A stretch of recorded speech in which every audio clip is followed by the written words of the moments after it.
The Lord be with you. I'm Deacon Keith Fournier, and our first reading is from the letter of the Apostle Paul to the Ephesians. I, Paul, the prisoner in the Lord, urge you therefore to lead a life worthy of the vocation to which you were called. With all humility and gentleness and with patience, support each other in love. Take every care to preserve the unity of the Spirit by the peace that binds you together. There is one body, one Spirit, just as one hope is the goal of your calling by God.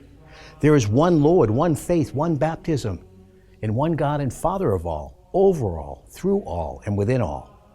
On each one of us, God's favor has been bestowed in whatever way Christ allotted it. And to some, his gift was that they should be apostles, to some prophets, to some evangelists, to some pastors and teachers, to knit God's holy people together for the work of service, to build up the body of Christ, until we all reach unity in the faith and knowledge of the Son of God, and form the perfect man, fully mature, with the fullness of Christ himself.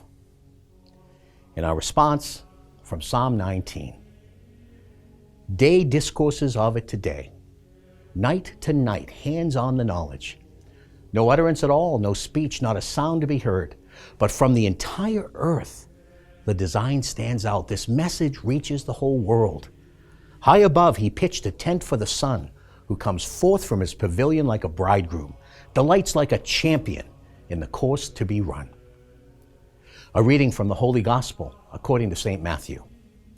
As Jesus was walking on from there, he saw a man named Matthew sitting at the tax office, and he said to him, "Follow me."